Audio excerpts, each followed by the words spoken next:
Hello students. Today we'll be doing a poem. The name of the poem is The Cold Within by James Patrick Kinney. Now, what's this poem all about? It's about six people. Okay, so six people, they come together. They come together by chance. That is the beginning. So imagine six people around, they are together by chance. Now we go with the poem. Six humans. Six humans, human beings. But we are actually, the inner significance or the inner meaning is six characters. Six people, characters. Six humans trapped. They got caught. Six human beings trapped by happenstance. By happenstance. It means by chance. They just got trapped together in a room or in a particular place. In bleak and bitter cold. In bleak, it was extreme cold, very cold. You feel very cold, bleak and bitter cold. So cold that a person can die. It was very, very cold. Each one. How many people? Six people. Each one possessed, each one had. Each one possessed a stick, a log, a stick of wood, a wooden piece, a branch like that, a wooden piece, a stick of wood. Or so the story is told. Or so the story goes down. Like it's a mythical, like we have the Indian mythology, the Hindu mythology, we have the Ramayana, the Mahabharata, we have the folk tales. So it comes down from generation to generation, father, then the son, everyone tells it, and this is the story, and this is the story that is told. The dying fire. Now these six people, they were together in a circle. The dying fire in need of logs. The fire was dying.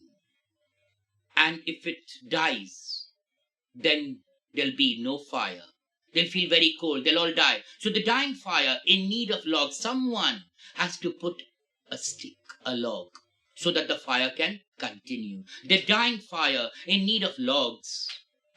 But the first one held hers back. The first character or the first person, it was a lady. The first one held her back. She said, no, I'm not going to give. She's not speaking, but she's using body language. She held her back. Why? She saw for the faces round the fire. When she saw the people around the fire, she noticed. She saw one was black. One was dark-skinned, black. See? Black and white, or fair and dark. Racial discrimination. This is the first point to note in the poem. Racial discrimination. We shouldn't be having this racial discrimination. This poem has got meaning. Meaning in the true sense. It is very practical. In today's world, we shouldn't discriminate one another because of black or white. We're all equal. We're all same flesh, same blood. So she noticed one person, black. So she said, why will I help? I'm not going to help. Now let's see what happens next. The second person. The next man. The next man looking across the way. The next man he saw across, just bang opposite. He saw across the way. He saw one. He saw one person among those six persons. He saw one, not of his church, not of his community, his religion, whichever religion he belonged to.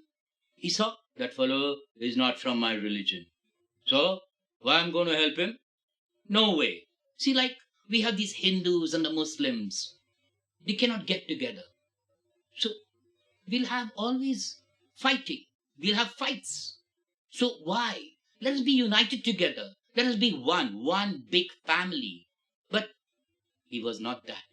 He didn't want to help that person. He saw that fellow doesn't belong to my community, not my religion. He saw one not of his church, so he was a Christian. He saw one not from his community. And he could not bring himself to give. He just couldn't. He couldn't help. No way. I'm not going to help. He could not help himself to give the fire his stick of birch. He couldn't put that stick of birch. Birch is the name of a tree. Birch tree. He couldn't give it. He didn't want to help. No way. I'm sitting back. I'm not going to give anyone. So 2 persons over. Let's see the third person. The third one. The third one sat. He sat in tattered clothes. That means he was poor. That's why his clothes were all tattered, torn, tattered. He sat in tattered clothes. And he was just sitting and looking around. He sat in tattered clothes. He gave his coat a hitch like this. Body language. No, I'm not going to help. Why? Why did he do so? He gave his coat a hitch because he saw one person over there, a rich person. So he gave his coat a hitch. Why should his log be put to use? Why should I put my log to use? I'm not going to help. No way. That person over there. I'm not going to help. The fire, his stick of birch. Why should he put it? Why will he do? Because he saw there was a rich person to warm the idle rich. No way. That fellow is sitting down relaxed. Idle man. Good for nothing. He's doing nothing.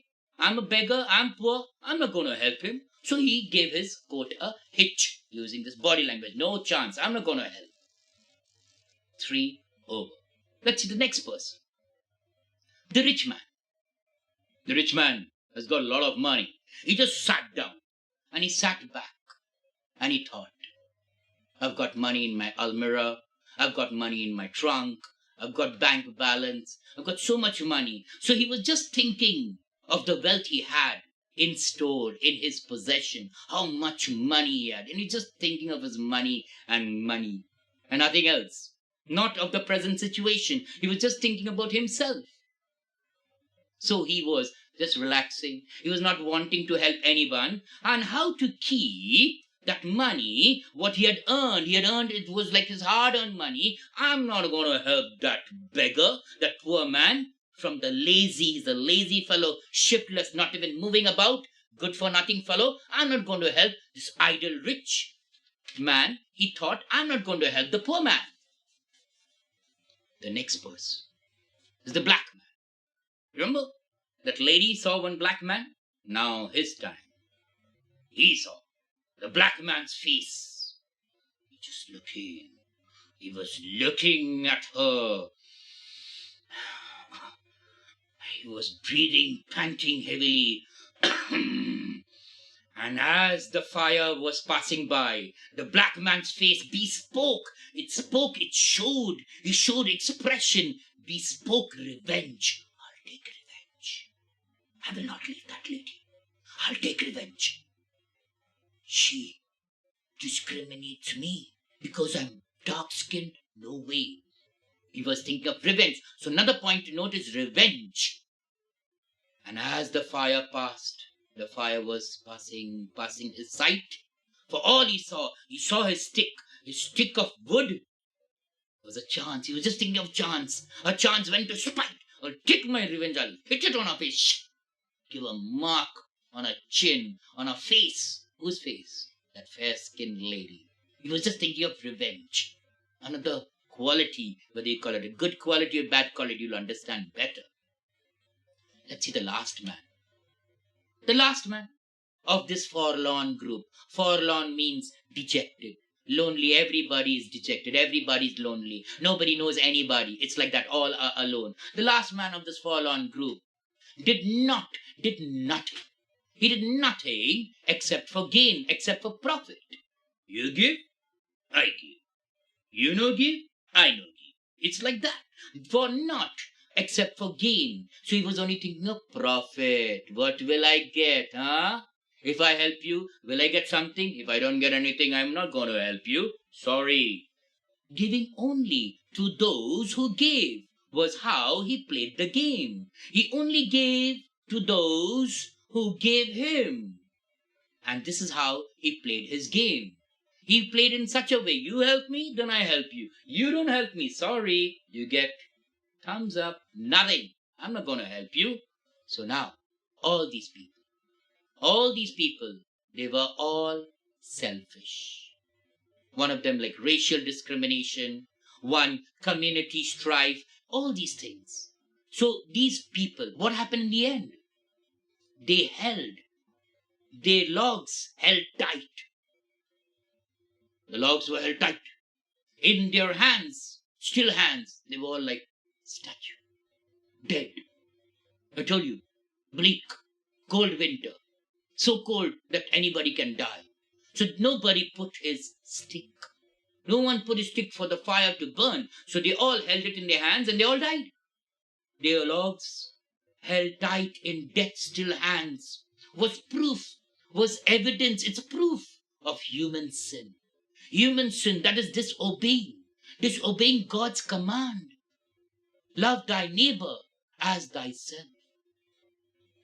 You should love your neighbor as you love yourself. This is the first principle we got to learn. If we cannot do this, then we're good for nothing. We shouldn't be living on this planet. We should be thrown out. We should be condemned. These 6 people. None of them had a feeling of compassion, a feeling of apathy, a feeling of love. They were filled with greed. There wasn't anything. So was proof of human sin. They did not die. Remember, they died, but they didn't die. They did not die from the cold without. They didn't die from the cold atmosphere outside. It was cold. They didn't die because of the cold. Then how did they die? They died from the cold within. They died from the cold within, inside them. They were cold. They were not meant to live. They had no feeling for one another, no feeling for human race, for humanity. They lacked human feelings. They lacked that warmth, that kindness, that generosity, selflessness, inability to reach out to help others. So in the end, they all died. So this poem basically tells us that we shouldn't be like these selfish people. We should go out and help one another. If we can, we'll make the world a better place to live in. I think you've understood the poem by now, The Cold Within. Thank you.